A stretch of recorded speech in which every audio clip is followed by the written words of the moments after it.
नमस्कार दोस्तों, बात है 10 अप्रैल 1912 की। आरएमएस टाइटैनिक, दुनिया का सबसे बड़ा और सबसे लग्जरियस जहाज अपने जमाने का, अपने पहले सफर पर निकलता है। ये जहाज साउथहैम्पटन इंग्लैंड से न्यूयॉर्क जा रहा है और इसके अंदर हर तरह के लोग बैठे हैं, बड़े बड़े इंडस्ट्रियलिस्ट और एक्टर्स से लेकर इमिग्रेंट्स तक जो अमेरिका जा रहे हैं एक बेहतर जिंदगी की तलाश। इस जहाज की कमांड संभाले हैं 62 साल के senior captain Edward John Smith. Passengers में, पब्लिक में और मीडिया में बहुत एक्साइटमेंट है इस टाइटैनिक जहाज को लेकर। आखिर ना सिर्फ ये दुनिया की सबसे बड़ी शिप है 269 मीटर्स लेंथ में और 50 मीटर से भी ज्यादा ऊंची, बल्कि इसमें जो लग्जरी इस्तेमाल करी गई है इसे बनाने के लिए वो दिल दहला देने वाली है। उस जमाने में शिप को बनाने की कॉस्ट पड़ी थी $7.5 मिलियन, जो कि इन्फ्लेशन को अकाउंट में लेकर चलोगे तो आज के $400 मिलियन के बराबर है। शिप के अंदर की फैसिलिटीज और डेकोरेशंस किसी 5 स्टार होटल को भी पीछे छोड़ देंगे। स्टेन ग्लास की खिड़कियां, ऑर्नेट वुड पैनलिंग, 2 बड़े बड़े ग्रैंड स्टेयरकेसेस, एक heated swimming pool, Turkish bath, electric bath, एक जिम, एक स्क्वॉश कोर्ट, 4 रेस्टोरेंट्स, 2 बार्बर की दुकानें और एक लाइब्रेरी भी। और तो और जिस तरह के सेफ्टी फीचर्स का इस्तेमाल किया गया था टाइटैनिक को बनाने में, इस जहाज को अनसिंकेबल माना जाता था। ये एक ऐसी शिप है जो कभी डूब ही नहीं सकती क्योंकि इतनी सेफ है ये। व्हाइट स्टार लाइन उस कंपनी का नाम था जिसने इस टाइटैनिक जहाज को बनाया था। इस कंपनी के वाइस प्रेसिडेंट इतने कॉन्फिडेंट थे इस चीज को लेकर, उन्होंने पब्लिक के सामने आकर ओपनली कहा था ये जहाज अनसिंकेबल है। लेकिन अपने पहले सफर पर रवाना होने के सिर्फ 2 ही दिन बाद 12 अप्रैल 1912 को टाइटैनिक को अपनी पहली आइस वार्निंग्स मिलने लग जाती है।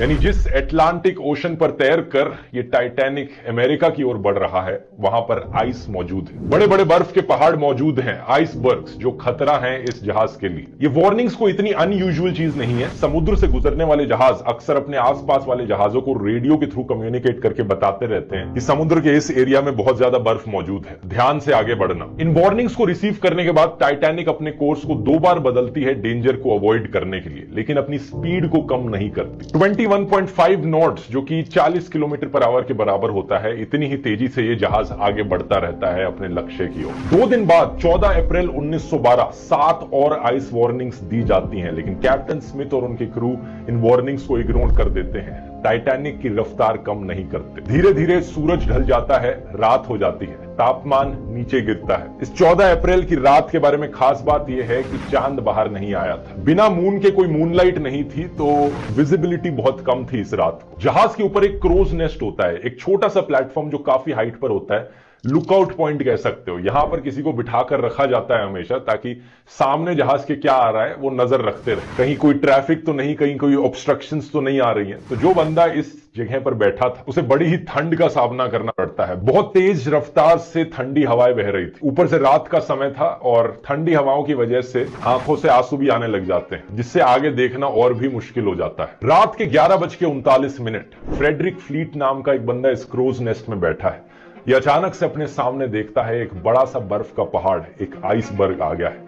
जल्दी से 3 बार घंटी को बजाता है ताकि नीचे बैठे हुए लोग सुन सके। फिर फोन उठाकर कॉल करता है ऑफिसर्स को ब्रिज पर, चिल्लाकर कहता है सामने हमारे एक आइसबर्ग है, जल्दी से जहाज को मोड़ो। फर्स्ट ऑफिसर विलियम ब्रिज पर बैठे इस इंस्ट्रक्शन को सुनते हैं और इंजन रूम को संदेश देते हैं कि जहाज को लेफ्ट डायरेक्शन में मोड़ दो। लेकिन अनफॉर्चुनेटली बहुत लेट हो चुका है। सिर्फ 1 मिनट बाद 11:40 जहाज जाकर इस आइसबर्ग से टकरा जाता है।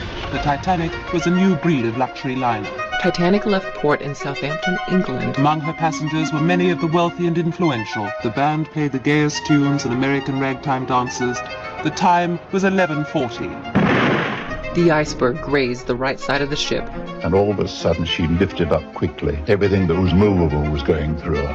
I didn't think it was serious because I didn't think it was possible. A big ship like that could sink. It sank very quickly. ये आइसबर्ग भी कोई छोटा मोटा आइसबर्ग नहीं था। लेंथ में ये 200 बाय 400 फीट था, एक फुटबॉल फील्ड जितना बड़ा, और हाइट में ये क्रोज नेस्ट तक आ रहा था। साइंटिस्ट का एस्टिमेट है कि इस आइसबर्ग का वजन 1.5 मिलियन टन था। आइसबर्ग के साथ ये टकराव टाइटैनिक का जहाज के फ्रंट राइट साइड पर हुआ। स्पेसिफिकली कहा जाए तो बो के पास हुआ। अब बो कौन सा हिस्सा होता है जहाज का, इस फोटो में आप देख सकते हैं कि ये सामने का ये वाला एरिया होता है बो के ऊपर जो एरिया होता है उसे स्टर्न कहते हैं, और उसके नीचे जो बाहर निकला हुआ पार्ट होता है इसे कील कहते हैं। करीब 10 सेकंड तक ये जहाज आइसबर्ग के साथ घिसटता चला गया और एक बहुत बड़ा डेंट पड़ गया। इसकी वजह से शिप की मेन बॉडी में कुछ छोटे छोटे होल्स भी आ गए। आप शायद सोचोगे कि ये कैसे पॉसिबल हो सकता है, एक बर्फ का टुकड़ा एक मेटल को कैसे काट सकता है। अपने फ्रिज में रखी बर्फ को इस्तेमाल करोगे तो हाँ, वो उससे मेटल नहीं कटेगा, लेकिन ये ध्यान रखिए कि एक बर्फ का पहाड़, उसका खुद का वजन कितना होता है। अब कहने के लिए तो लकड़ी भी मेटल को नहीं काट सकती, लेकिन फिर भी आपकी मेटल की बनी गाड़ी जाकर पेड़ से टकराकर पूरा चकनाचूर हो सकती है। तो सिमिलरली क्योंकि इस आइसबर्ग का वजन इतना था, क्योंकि ये इतना बड़ा था, इसने इस टाइटैनिक जहाज को बुरी तरीके से चोट पहुंचाई। कोलिजन के कुछ ही सेकंड्स बाद कैप्टन स्मिथ और शिप के आर्किटेक्ट थॉमस एंड्रयूज तुरंत पहुंचे देखने के लिए कि इस जहाज को कितनी चोट पहुंची है इस इंपैक्ट की वजह से। देखा तो उन्होंने रियलाइज किया कि ये जहाज तो डूब जाएगा। वो कंप्लीटली शॉक हो गए इस चीज को देखकर। इन्हें लगता था कि यह जहाज तो अनसिंकेबल है, कभी डूब नहीं सकता। वीडियो के शुरू में मैंने बताया था इस जहाज को अनसिंकेबल माना जाता था क्योंकि इस जहाज के अंदर सेफ्टी फीचर्स कमाल के थे। दो मेन सेफ्टी फीचर्स थे जिसकी वजह से इसे ऐसा माना जाता था। पहला, इस जहाज के अंदर एक डबल बॉटम हल था। हल जो होता है वो जहाज की मेन बॉडी को कहा जाता है। डबल बॉटम हल का मतलब है कि दो लेयर्स लगी हैं यहां पर। अगर नीचे से एक लेयर टूट भी गई तो दूसरी लेयर बचा लेगी। और दूसरा, जो पूरी शिप की मेन बॉडी है, जो हल है, उसे 16 अलग अलग वाटर टाइट कंपार्टमेंट्स में डिवाइड किया गया है। 16 में से 4 कंपार्टमेंट्स भी अगर पानी के भर गए तो भी जहाज तैरते रहेगा, जहाज को कोई फर्क नहीं पड़ेगा। लेकिन आइसबर्ग से ये जो इंपैक्ट हुआ था ये एक्चुअली में शिप के साइड में हुआ, तो जो डबल बॉटम हल था वो किसी काम का नहीं रहा। साइड में तो सिंगल लेयर ही लगी थी। और दूसरा, ये इंपैक्ट इतना ज्यादा बड़ा था कि 16 में से 6 water tight compartments already breach हो चुके थे, उनमें पानी भर चुका था। लिमिट 4 तक की थी। 6 कंपार्टमेंट्स का पानी से भरने का मतलब था कि इस जहाज को अब डूबने से नहीं बचाया जा सकता। ये अनसिंकेबल जहाज भी अब डूब जाएगा। टकराव के करीब 20 मिनट बाद रात के 12 बजे कैप्टन स्मिथ ऑर्डर करते हैं अपने क्रू मेंबर्स को कि एक डिस्ट्रेस कॉल भेजो रेडियो पर। जो आसपास मौजूद जहाज होंगे वो शायद से हमारे सिग्नल को पकड़ ले और हमें बचाने आ जाए। Senior radio operator Jack Phillips हमारी कहानी के हीरो निकलते हैं। लगातार एक के बाद एक वो डिस्ट्रेस सिग्नल्स भेजते रहते हैं, कोई रिस्पॉन्स नहीं आता, और भेजते हैं और भेजते हैं। कोई तो जहाज होगा आसपास जो सुन ले हमारे सिग्नल को। 20 मिनट बाद 12:20 AM RMS कारपेथिया, एक जहाज जो टाइटैनिक के पास मौजूद था, वो इस सिग्नल को पकड़ लेता है। रेडियो पर टाइटैनिक के ऑपरेटर से बात करता है और कहता है कि चलो जहाज को मोड़ा जाए टाइटैनिक की ओर, हम उन्हें बचाने जाएंगे। प्रॉब्लम बस इतनी है कि ये जहाज पास था लेकिन फिर भी 107 किलोमीटर दूर था। अगर ये अपनी टॉप स्पीड पर भी चलकर टाइटैनिक की तरफ जाएगा, इसे टाइटैनिक तक पहुंचने में 3.5 घंटे का समय लग जाएगा। 3.5 घंटे में क्या टाइटैनिक का जहाज बचा रह सकता है? बाकी क्रू मेंबर्स फ्लेयर्स और रॉकेट्स जलाते हैं हवा में, इस उम्मीद में कि कोई आसपास मौजूद शिप होगी तो वो ध्यान दे देगी हमारी तरफ। लेकिन अनफॉर्चुनेटली कारपेथिया जहाज के अलावा किसी और जहाज से कोई रिस्पॉन्स नहीं। इसी बीच कैप्टन ऑर्डर दे देते हैं कि पैसेंजर्स को अब इवैक्यूएट किया जाए शिप में मौजूद लाइफ बोट्स का इस्तेमाल करके। प्रोटोकॉल के अनुसार औरतों और बच्चों को पहली प्रायोरिटी मिलेगी लाइफ बोट्स में बोर्ड करने की। जहाज में बैठे पैसेंजर्स की अगर बात की जाए तो उन्हें ज्यादा डर नहीं लग रहा था। ज्यादातर पैसेंजर्स मानते थे कि टाइटैनिक एक अनसिंकेबल जहाज है, कोई चिंता करने की बात ही नहीं है। आखिर जो कंपनी ने एड्स निकाली थी वो तो बार बार यही कहे जा रही थी। तो हाँ, हम टकरा गए होंगे एक आइसबर्ग से, लेकिन जहाज नहीं डूबने वाला। इसी रीजन से जब पहली लाइफ बोट नीचे उतारी गई उसमें 65 लोगों की कैपेसिटी थी, लेकिन सिर्फ 28 लोग उस लाइफ बोट में गए। आधी लाइफ बोट खाली नीचे उतरी। लेकिन टाइम के साथ साथ एक के बाद एक कंपार्टमेंट पानी से भरता गया।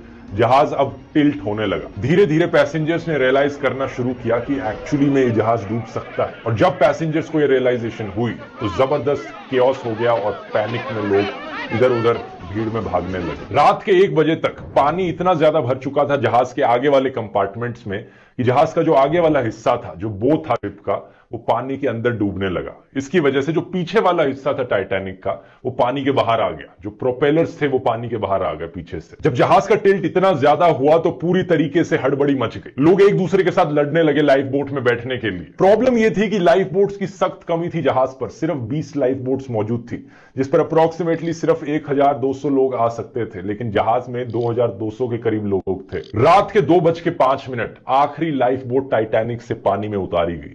लेकिन जहाज में अभी भी 1500 लोग मौजूद थे। इस केओस के बीच कुछ लोगों ने कोशिश करी थी लाइफ बोट में अपनी जगह छीनने की, लेकिन कुछ लोगों ने अपने भाग्य को मान लिया था और वो जहाज में ही रुके रहे। The end, it was chaotic at the end. Everybody was crying, praying, trying to get into the few lifeboats that were left. No, it was pretty sad at the end. I witnesses के अनुसार करीब 2:20 पर जहाज 2 टुकड़ों में टूट गया और फिर धीरे धीरे पानी के अंदर डूब गया। 3 घंटे भी नहीं लगे इस कभी ना डूबने वाले जहाज को पानी के अंदर डूबने में। जो 1500 लोग जहाज पर मौजूद थे वो या तो जहाज के साथ पानी में डूब गए या फिर जिन लोगों को तैरना आता था वो हाइपोथर्मिया की वजह से मारे गए। पानी का तापमान -2 डिग्री सेल्सियस था। इस टेम्परेचर पर अगर आप पानी में गिरोगे तो कुछ मिनटों के अंदर आपकी मौत हो जाएगी ठंड की वजह से, हाइपोथर्मिया की वजह से। टाइटैनिक जहाज के कैप्टन एडवर्ड स्मिथ कहा जाता है अंत तक अपने व्हील पर ही बने रहे थे और जहाज के साथ डूब गए। दूसरी तरफ कुछ लोगों का यह भी मानना है कि उन्होंने सुसाइड कर लिया था गोली चलाकर अपने ऊपर। आरएमएस कार्पेथिया जहाज जो टाइटैनिक के लोगों को बचाने निकला था वो इस लोकेशन पर पहुंचता है 3:30-4 बजे के बीच। करीब 1 घंटे लेट उन लोगों को बचाने के लिए जो जहाज पर मौजूद थे, लेकिन जो लाइफ बोट्स में लोग निकल गए थे जहाज से, करीब 705 लोग थे, उन्हें यह जहाज सक्सेसफुली बचा लेता। इस टाइटैनिक के डिजास्टर के बाद बहुत से सवाल उठे, कई कंट्रोवर्सीज हुई, कई इन्वेस्टिगेशंस कराई गई और कुछ ऐसी अनजान बातें सामने आई जिसको लेकर सब लोग शॉक्ड रह गए। कैसा लगेगा दोस्तों अगर मैं आपसे कहूं कि उस रात एक और जहाज मौजूद था टाइटैनिक से सिर्फ 37 किलोमीटर दूर, जो टाइम पर पहुंच सकता था टाइटैनिक में बैठे पैसेंजर्स को बचाने के लिए। यह बात सच है। उस जहाज का नाम था SS कैलिफोर्नियन। टाइटैनिक के आइसबर्ग से टकराने से सिर्फ 1 घंटे पहले आखिरी मैसेज आइसबर्ग की वार्निंग का SS कैलिफोर्नियन की तरफ से ही आया था। उन्होंने कहा था सावधान रहना, इस समुद्र में बहुत से आइसबर्ग्स हैं यहां पर। उसके बाद करीब 11:15 पर रात के कैलिफोर्नियन जहाज में जो रेडियो ऑपरेटर था उसने अपना रेडियो ऑफ कर दिया था। कैलिफोर्नियन जहाज रात के लिए रुक गया था, वो उस समुद्र में आगे नहीं चलना चाह रहा था। खतरे को देखते हुए, खतरे को समझते हुए जहाज को रात के लिए रोक रखा था, रेडियो टर्न ऑफ था। यही रीजन था कि कोई डिस्ट्रेस सिग्नल नहीं पहुंच पाया इस जहाज तक। लेकिन यह जहाज एक्चुअली में टाइटैनिक के इतने करीब था कि जो पैसेंजर्स डेक पर मौजूद थे टाइटैनिक में, वो होराइजन पर इस कैलिफोर्नियन जहाज को देख सकते थे। जब टाइटैनिक पर मौजूद ऑफिसर्स पैसेंजर्स को लाइफ बोट्स में बिठाने लग रहे थे तो एक ऑफिसर ने दूर देखकर कहा भी था कि वो देखो एक जहाज दूर दिखने लग रहा है, वो जल्द ही हमें बचाने पहुंच जाएगा, तो इतनी चिंता करने की जरूरत नहीं है। लेकिन ये कैलिफोर्नियन जहाज तब भी नहीं पहुंचा जब रॉकेट्स उड़ाए गए और फ्लेयर्स फेंके गए। रात के करीब 12 बजे के बाद रिपोर्ट किया जाता है कि कैलिफोर्नियन जहाज पर जो क्रू मेंबर्स मौजूद थे उन्होंने एक्चुअली में रॉकेट्स को देखा था उस जहाज से निकलते हुए टाइटैनिक से। उन्होंने अपने कैप्टन स्टैनली लॉर्ड को भी इन्फॉर्म किया था, लेकिन जो कैप्टन लॉर्ड थे उस जहाज पर, उन्होंने कहा ये कोई डिस्ट्रेस सिग्नल नहीं, टाइटैनिक में अमीर लोग जाते हैं, वो पार्टी कर रहे होंगे। अगर उस रात कैलिफोर्नियन जहाज के कैप्टन लॉर्ड ने इन रॉकेट्स और फ्लेयर्स को सीरियसली लिया होता, टाइटैनिक में मौजूद कितने लोगों की जान बच सकती थी। अगले दिन सुबह जब ये रेडियो ऑन करते हैं तब इन्हें SOS कॉल्स मिलती हैं टाइटैनिक से। ये वहां पर पहुंचते हैं लेकिन तब तक बहुत लेट हो चुका होता है। उन्हें सिर्फ डेड बॉडीज पानी में फ्लोट करती हुई दिखती है। दोनों इंक्वायरीज जो करी गई थी इस इन्वेस्टिगेशन में, वो कैलिफोर्नियन के कैप्टन स्टैनली लॉर्ड पर ब्लेम डालती हैं। लेकिन इतने बड़े डिजास्टर के पीछे सिर्फ इन एक आदमी को ब्लेम नहीं किया जा सकता, और भी लोगों की गलतियां थी। लाइफ बोट्स वाला, जैसे मैंने बताया, सफिशिएंट लाइफ बोट्स रखी ही नहीं गई थी, क्योंकि जिस कंपनी ने जहाज बनाया था उन्हें लग रहा था कि यह जहाज तो कभी डूब नहीं सकता, हमें यहां पर लाइफ बोट्स की जरूरत नहीं है। इसके अलावा दूसरी चीज, टाइटैनिक के जो कैप्टन थे उन्होंने सेफ्टी ड्रिल्स तक कंडक्ट नहीं करवाई थी। जिस दिन एक्चुअली में जाकर टाइटैनिक आइसबर्ग से टकराया उस दिन एक सेफ्टी ड्रिल होनी थी, लेकिन कैप्टन ने वो कैंसिल कर दी, ये सोचकर कि इस जहाज पे क्या जरूरत है, ये तो अनसिंकेबल जहाज है। अगली बड़ी गलती थी स्टीयरिंग व्हील पर मौजूद स्टीयर्समैन रॉबर्ट हिचिंस की। उस रात जब ऊपर से संदेश आया था कि सामने एक आइसबर्ग है, तो जो ऑफिसर डेक पर मौजूद थे उन्होंने इंस्ट्रक्शन दिया कि जहाज को एक्चुअली में लेफ्ट साइड की ओर टर्न कर लो। लेकिन पैनिक में आकर रॉबर्ट हिचिंस ने इस मैसेज को मिसअंडरस्टैंड कर लिया और उन्होंने जहाज को राइट की तरफ मोड़ दिया। यह उल्टी डायरेक्शन थी, यह आइसबर्ग के और करीब ले जा रही थी। जब तक इन्होंने अपनी गलती रियलाइज करी तब तक बहुत लेट हो चुका था। ब्रिटिश इंक्वायरी ने यह भी पता लगाया कि टाइटैनिक को इतनी सारी वार्निंग्स दी गई थी कि आइसबर्ग है इस जगह पे, आराम से चलो, ध्यान रखकर चलो, लेकिन फिर भी ये फुल स्पीड पर आगे बढ़े जा रहा था जहाज। ऐसा क्यों था? क्यों कैप्टन ने यहां पर स्पीड को धीरे नहीं किया? इसके पीछे कई थ्योरीज बताई जाती हैं। एक पॉपुलर थ्योरी सजेस्ट करती है कि जोसेफ ब्रूस, जो कि चेयरमैन और मैनेजिंग डायरेक्टर थे व्हाइट स्टार लाइन के, जो जिस कंपनी ने टाइटैनिक को बनाया था, उन्होंने कैप्टन स्मिथ को इन्फ्लुएंस किया कि शिप की रफ्तार कम नहीं होनी चाहिए, प्रेशर बनाए रखा। कंपनी की तरफ से यहां पर जबरदस्त प्रेशर था कि इस जहाज को अपनी पहली जर्नी को सिर्फ 6 दिन में ही कंप्लीट करना है, ताकि एक रिकॉर्ड टूट सके। हम ये दिखा सकें कि जहाज टाइटैनिक ना सिर्फ सबसे महंगा, सबसे बड़ा, बल्कि सबसे तेज जहाज भी है। एक ऐसा स्पेसिफिक इंसिडेंट हुआ था 14 अप्रैल को दोपहर को 2 बजे, जब कैप्टन स्मिथ ने आइस वार्निंग को देखा और फिर जाकर जोसेफ को दिखाया कि देखो आइस वार्निंग है, इसलिए हमें स्पीड कम कर लेनी चाहिए। लेकिन जोसेफ ने इस पेपर को लिया, अपने पॉकेट में रख दिया, ताकि लोगों को ना पता चले, क्रू मेंबर्स को ना पता चले। वो नहीं चाहते थे कि यहां पर जहाज की स्पीड स्लो हो। इसे एक डिजास्टर ने दुनिया भर में इस इंडस्ट्री को हमेशा के लिए बदल कर रख दिया।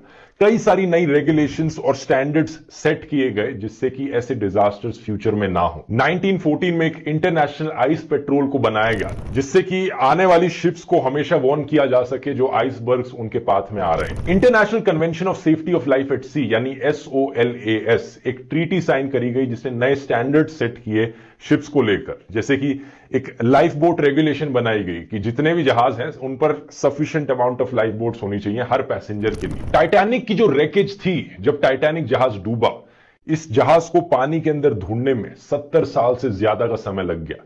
ये सिर्फ सितंबर 1985 में ही था कि एक American ocean explorer Robert ballot और एक फ्रेंच ओशियानोग्राफर, इन्होंने जाकर टाइटैनिक को समुद्र के नीचे ढूंढा। समुद्र के नीचे 3800 मीटर यानी 3.8 किलोमीटर नीचे इसकी रैकेज पाई गई। 2 अलग अलग टुकड़े मिले इस शिप के।